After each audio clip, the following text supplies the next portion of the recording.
Joining us now is Alan Watt. He's a long-term researcher into the causative forces behind major changes in historical development. His background is something of a Renaissance man with background in three professions, various books, religions, philosophy, poetry, and mainly published under pseudonyms. And he's been heavily involved in the music industry and a lot more. Well, overall, Alan's just really one of the most well-researched guys I've ever spoken to in my 5 years here, and I know he can bring us a lot of perspective on various issues. His website is cuttingthroughthematrix.com, and I know there's quite a bit he could get into. Are you there now, Alan? Yes, hello. Your volume is very low, my end here. Alan, can you hear me? Yeah, just about. You're very, very low. Okay, guys, if you could turn up his volume while we work on the technical issues. But maybe you could tell us right now what are the most important things you see going on currently, Alan? Well, it's planned chaos. You've got a world that's supposed to merge into one unifying force and under a government. We keep forgetting that because we get stuck on the chaos they introduce on the way. And we talk about the chaos here, there, everywhere across the world. It's in Greece, it's here, it's there. So I always try to keep my sights on their goal, which, of course, is a unified Europe, which they have. The crises in Europe are simply meant to bond them even further into giving up all sovereignty and bringing themselves under one banking system, one bank for the whole of Europe. North America is going through the same chaos because we're the second continent, actually the whole of the Americas, to be integrated. They've just had a meeting, by the way, and they've kept that awfully quiet. And basically, they discussed the borders. That's all they're telling us. And they've given all access, or access to all Canadians' data to the special security services within the United States. We're being integrated every month, basically, into the next step of the amalgamation. They're trying to do the same with the Far East, Australia, New Zealand, China, Japan. All these countries come under the third bloc. And this is really what it's all about. Carol Quigley talked about this. He said eventually it all comes under the Bank of International Settlements with the IMF running the countries or the blocks or regions. And, of course, a unified government for the world. That's supposed to come out of it all eventually. At the moment, they have to get a single government like Europe set up for the Americas. And this is also part of the chaos we're going through now. Oh, we can't survive on our own. Look at the money situation. We need a unified bank. And that came out in the 80s during the free trade negotiations. They actually talked about putting a central bank for the whole of the Americas in Montreal. Wow. Can you tell us what's going on right now in Europe with the bailouts and all the stuff happening with Greece and the U.S. Western role in funding it? Well, we'll get to that after the break. We're coming up on the music right now. Stay with us. We have Alan Watt and all of his insights and more coming up. Infowars.com. Stay with us. We are back. This is the Alex Jones Show. It's Monday, September 19th. I'm Aaron Dykes sitting in, and on the line with us is Alan Watt of cuttingthroughthematrix.com. Alan, the question I was trying to put to you before the break is, what's happening now with Germany and France trying to create a new bank over Europe, all to do this ill-advised Greek bailout, and what will the Western countries' role be in paying for that?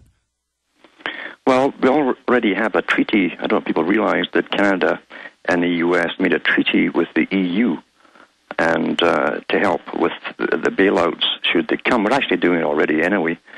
That was separate from the NAFTA deal and the European deal. And so we're all in it together. That's the whole idea of this chaos, this planned and well-managed chaos, is to get everyone to their knees until the public say, well, nothing's working, please make it better. And they come forward with their new idea, which is an old idea, very old. They'll dust off the old parchments they've all signed and got ready, and they'll present to the public the plan that was set up even when they created the IMF, the International Monetary Fund. Remember, Bretton Woods was part one, and the founder of it said there'll be a part two after he's dead, which is about now. And we're going through part two now. The idea is that a central bank must be set up for each one of these amalgamated, basically continents. North America, Europe, and one for the Far East as well. They'll have subsidiary banks, of course, for they won't call them national governments anymore, but the partners within the region. And this is simply part two Bretton Woods we're going into with the central bank. And again, Quigley talked about that from the Council on Foreign Relations, from their own history records.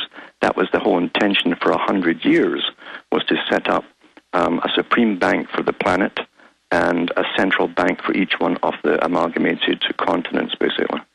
Yeah.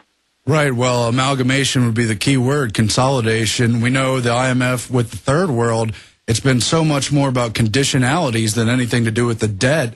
That's just sort of the inciting incident to get the country on the line, and then the hook is total takeover, and now that's happening in Europe, no?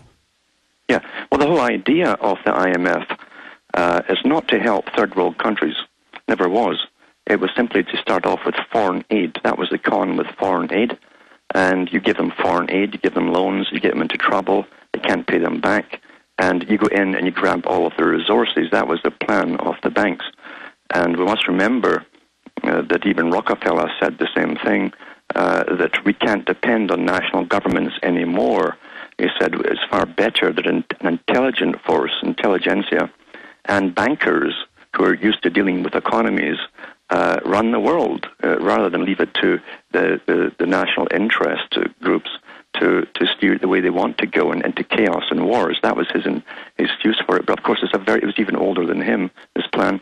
And we're going through it now. And they've already announced in the IMF in Europe that they want the right, in fact, they've taken the right of some countries to start to do all of their financing for them. That's reading their books, doing their books, not leaving it to their own governments to do so. The IMF wants the power to be the big chief, basically, who will do every member's books.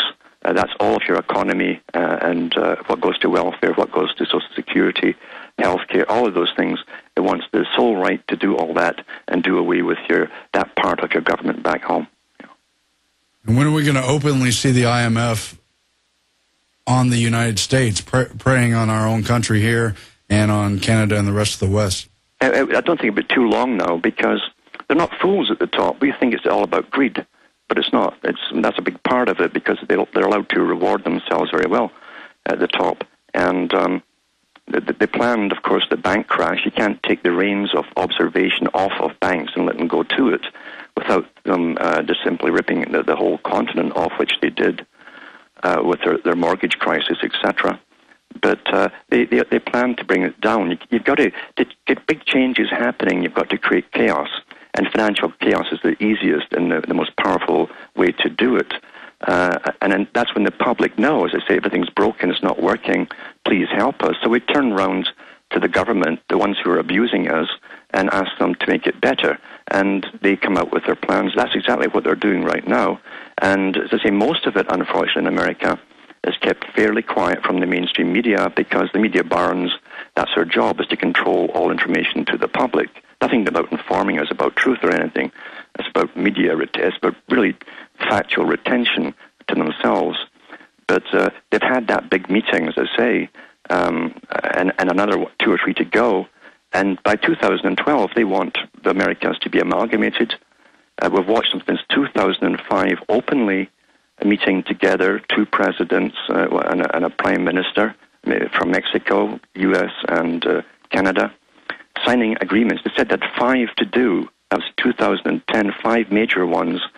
And because there was such a backlash amongst those in the know, especially in Canada, and protests, they kept it quiet from then on, except for little bits in the paper.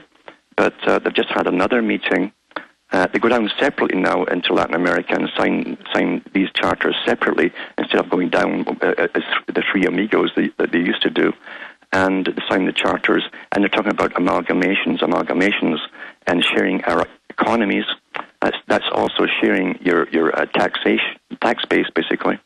All imports, exports. We're already doing that under the last big deal they signed with U.S. and Canada.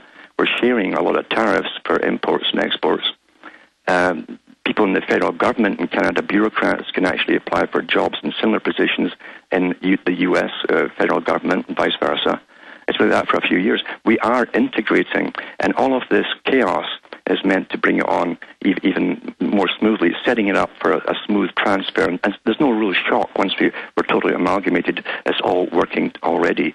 And that's the idea of crisis after crisis. To the public, remember, it's all perception management. It must sound like a logical, if unfortunate thing to do, is to give up all sovereignty and amalgamate into one giant continental system. Well, controlling chaos, I could see, is your key word today, and it's very appropriate. Just on Friday, we had Mayor Bloomberg predicting that there's going to be riots and economic rebellion if they don't pass the new phony jobs bill. Yeah, just more perception, as you say. Of course, as you know, I know you covered heavily at the time, they've been planning for economic riots for years, since at least 2007, openly in the public documents. The Army War College has written for people to get ready to control these economic riots, and now it's here. Do you see the NFL pat-down measures, bringing TSA-style security to the bus and train and shopping centers as part of that same preparing for the economic collapse, or is that another part of the police state? It's part of that, for sure, but it's also part of this terrorism nonsense is here with us forever now. This is permanent state. And they're simply training the public to adapt. And they will adapt very quickly to the new system of total security, total observation, no bodily rights even to go unmolested anywhere. Even eventually into a supermarket, you probably have a special card with the active chip, and if you don't have it with you, alarms go off, and the security grabs you and takes you off. That's all that's slated to come down. We forget, it's long before 2001, they were planning the amalgamation of America with Canada, Mexico. They've got Chile and a few other countries, Brazil into it. There's quite a few countries actually that brought into the NAFTA agreement quietly. And in Canada, in about 1998, they passed an omnibus anti-terror bill. Nothing was happening in 1998 in Canada. And Alan Rock, the federal government, rammed it through himself, basically. And then he went off to work at the United Nations. And even the journalists in Canada were saying, well, what's this? This is a total martial law situation. What's happening? No reason was given to the public, and they went back to sleep as always because they didn't see it being put into effect immediately. You've got to remember, too, inside the U.S., that they knew there was coming chaos even back in the 80s and 90s. They've been creating special forces within the U.S. with the police working with troops abroad, getting training back in the 90s. Actually, 2001 was just the kickoff of the next part of the plan. They'd already planned it and were implementing it long before that. Right. But specifically, what do you have to say now, only 3 years later, really 4 years later, on the revolution, flash mobs, and brain chips part of revealing the plan to come of a revolutionary population, particularly in the Middle East, police state, and the Western countries, Alan? Well, again, that's why they were creating this big super internal army since the 80s and 90s, the multi-jurisdictional task forces, they call them up here in Canada. They've even shown us the police practicing kicking doors in across the Middle East with the troops so they can come back here and do the same thing one day. So obviously, since they were going to use economics and inflation, unemployment, poverty to bring in this system, hyperinflation, they expect riots. They don't make a move without figuring out every possible reaction from every segment of society, and they plan for that before they even make the move. So there's nothing happening that's not supposed to happen according to those at the top. So they're prepared to deal with mass riots, which they want actually, and the terrorism will gradually be controlling riots, and the people again will adapt into that's really what this massive security system is for. Eventually, over the years, they'll adapt into that and forget all about the terrorists.